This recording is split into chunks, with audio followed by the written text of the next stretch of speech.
Our hearts beat to the city streets. We began to feel the fire.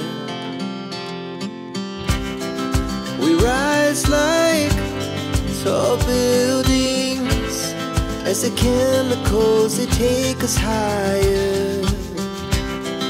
The night's young and it's just begun as she puts her hand in mine.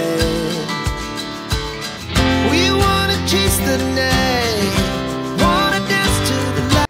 Hi everyone, कसे आहात तुम्ही सर्व? I hope तुम्ही सर्व मजेत असणार. मागच्या एक आठवड्यापासून सर्दी खोकला तापामुळे मी परेशान आहे, त्यामुळे माझा गळासुद्धा बसला आहे, त्यामुळे तुम्हाला आवाज असा येत असेल.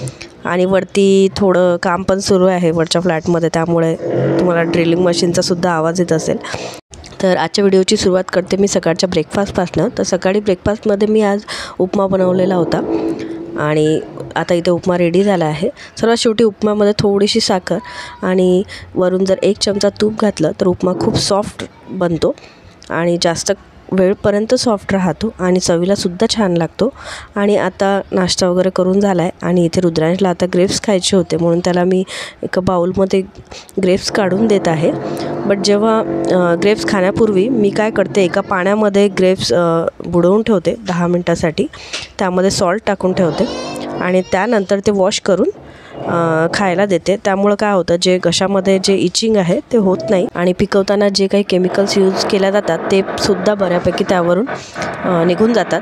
म्हणून जेव्हा आपण ग्रेप्स खायला घ्यायच्या पूर्वी ते थोडा वेळ मिठाच्या पाण्यामध्ये बुडवून ठेवायचं, म्हणजे खाल्ल्यानंतर आपल्या घशाला त्रास होणार नाही. तर आता आपण येऊयात डायरेक्टली जेवणाच्या वेळेला. तर आता मी भाजीमध्ये बटाट्याची भाजी बनवणार होते, त्यामुळे कांदा कट करून घेतला आणि हाफ टोमॅटो मी इथे घेतला आहे. आणि मी जेव्हा पण काही करायला जाते त्या वेळेला रुद्रांशला तिथे काही ना काही करायचं असतं. तर आता इथे मी मसाला रेडी करत आहे आणि थोडी कोथिंबीर मी इथे घेतली आहे आणि आता एक वाटण इथे मी तयार करून घेणार आहे. तर कोथिंबीर सुरुवातीला वॉश करून घेणार. तर यामध्ये नॉर्मल आपला मसाला मी रेडी करते आहे. जसं 2 कांदे घेतले आहे, एक हाफ टोमॅटो घेतला आहे, 2-3 लसणाच्या कळ्या घेतलेल्या आहे, छोटासा आल्याचा तुकडा घेतला, थोडं जिरं घेतलं आणि थोडी कोथिंबीर घेतली आहे. आणि हे सर्व मी आता मिक्सीमधून पिळसून घेणार आहे. आणि इथे बटाटा मी साईडला एका पातेल्यामध्ये कट करून ठेवला आहे, पाण्यामध्ये करून ठेवला आहे जेणेकरून काळा पडू नये. आणि आता इथे मसाला रेडी झाला आहे मिक्सरमधून पिसून आणि मी आता इथे भाजी फोडणी द्यायला घेते. साईडच्या गॅसवर मी कुकरमध्ये वरण भात लावलेला होता, तो आता रेडी झाला आहे. आणि आता मसाला घातल्यानंतर त्याला छान तेल सुटेस्तोवर इथे होऊ द्यायचं आहे. आणि आता इथे मी हे जे फ्लॅक्ससीड रोस्ट करून ठेवले होते ते मला आता मिक्सीमधून पिसून त्याचं पावडर बनवायचं आहे, म्हणजे छान जवसाची चटणी डेली यूजमध्ये आपण खाऊ शकतो. तर मी ती चटणी बनवून ठेवणार आहे. त्यानंतर भाजीमध्ये सर्व आपले रेग्युलर मसाले जसे हळद, तिखट, मीठ हे सर्व घालून भाजी फोडणीला घातली आणि तो मसाला छान आता कुक झाला आहे. त्यानंतर मी आता थोडं त्याला पाण्यामध्ये शिजवून घेणार आहे जेणेकरून जळायला नको. आणि त्यानंतर बटाटा टाकून ही भाजी मी रेडी करणार आहे. तर तेवढं करेपर्यंत ओटा थोडा घाण झाला होता, तो पण मी पुसून घेते, कारण मला स्वयंपाक करताना ओटा स्वच्छ लागतो, म्हणून मी मध्ये मध्ये क्लिनिंगचं सुद्धा काम करत राहते. आणि त्यानंतर मी भाकरी टाकायला घेणार होते, म्हणून मी सुरुवातीला ओटा क्लीन करून घेतला.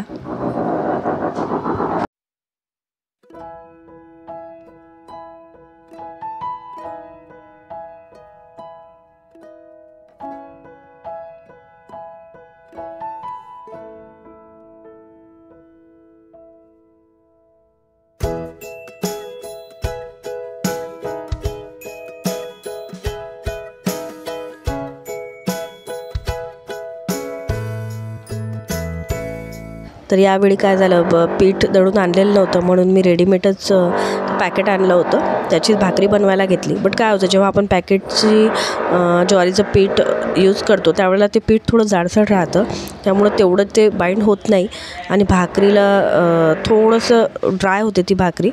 तर आणि मला भाकरीमध्ये मी काही एवढे एक्सपर्ट नाही आहे, पण मी भाकरी बनवायचा प्रयत्न करते आणि भरपूर दिवसानंतर मी भाकरी करायला घेते. त्यामुळे एकदम परफेक्ट बनत नाही, पण मध्ये मध्ये मी भाकरी करायचा प्रयत्न करते. तर मग मी आज भाकरी बनवायला घेतली. आता इथे पीठ छान मळून झालं आहे आणि आता इथे भाकरी थांबून भाकरी करून घेणार आहे.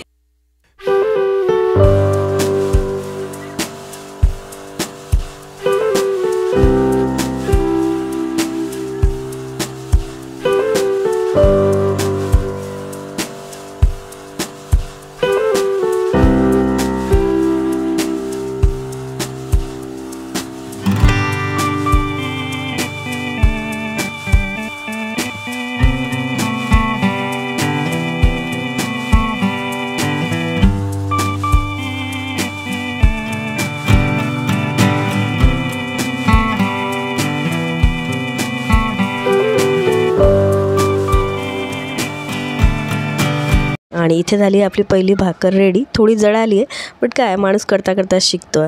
तर कधीतरी नक्कीच चांगली भाकर मला पण जमेल. आणि त्यानंतर ओटावर बघू शकता तुम्ही किती पसारा झाला आहे. आता हा पूर्ण पसारा मला आवरायचा होता.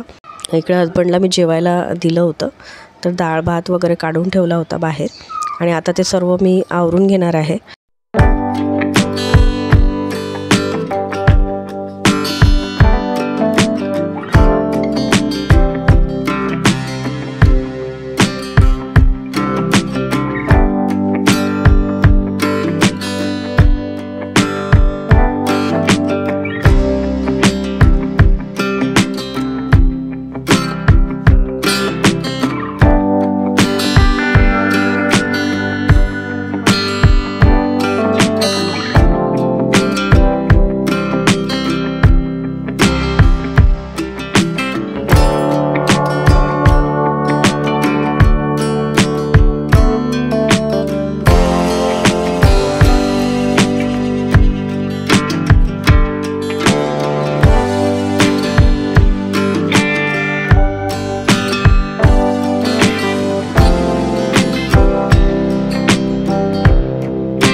आणि आवरल्यानंतर असा काहीसा माझा ओटा दिसतो. किचन ओटा थोडा छोटा आहे, त्यामुळे तेवढ्या याच्यामध्ये सर्व गोष्टी मॅनेज कराव्या लागतात. आणि आत्ता येतो डायरेक्टली संध्याकाळी, तर संध्याकाळच्या वेळेला मी छान आता इथे चहा ठेवला आहे. चहा वगैरे घेणार आणि त्यानंतर आम्ही बाहेर जाणार होतो. तर जवळच इस्कॉनचं मंदिर आहे, तर तिथे आम्ही आज जाणार होतो. तर आता इथे चहा रेडी झाला आहे. मस्त कडक असा चहा मी आता इथे एन्जॉय करणार आणि त्यानंतर आम्ही थोडंसं बाहेर जाऊन येणार. तर आता आम्ही इथे पोचलो आहे इस्कॉन टेम्पलला. आणि हे इथलं मंदिर आहे, खूप छान आहे. इथला ॲम्बियन्ससुद्धा खूप मस्त आहे बाहेरचा, आणि आतमध्ये पण खूप छान बनवलेलं आहे.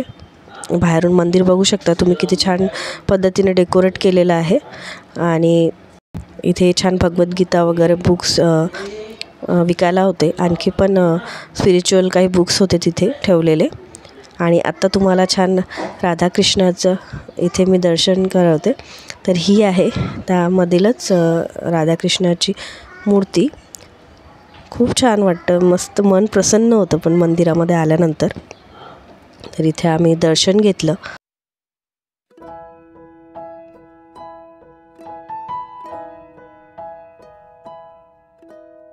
त्यानंतर एक परिक्रमा पूर्ण केली मंदिराभोवती. थोडा वेळ इथे घालवला.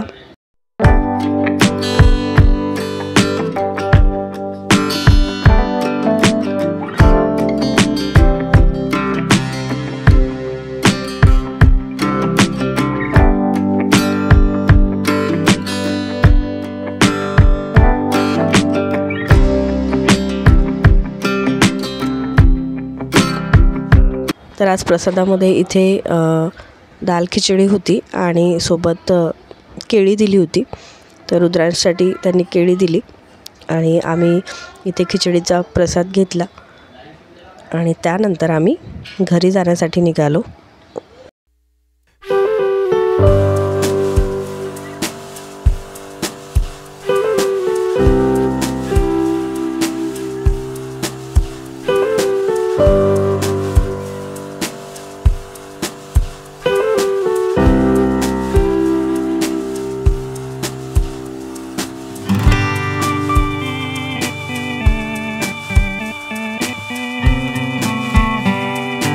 आणि येताना थोडी भूक लागली म्हणून माझी मी ऑल टाईम फेवरेट पाणीपुरी खाल्ली आणि मी इथेच पाणीपुरी खाते.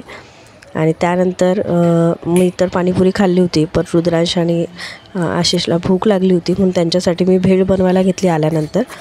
तर मस्त अशी टेस्टी इन्स्टंट भेळ मी बनवली. कांदा टोमॅटो वगैरे कट करून घेतला आणि जे 3 पॅकेट्स मी दाखवले होते, फराळी चिवडा, लेमन भेळ आणि नमकीन शेव, मी तिन्ही पण त्यामध्ये ॲड करून घेतले. आणि त्यानंतर चाट मसाला, तिखट, मीठ वगैरे घालून मस्त अशी भेळ तयार केली.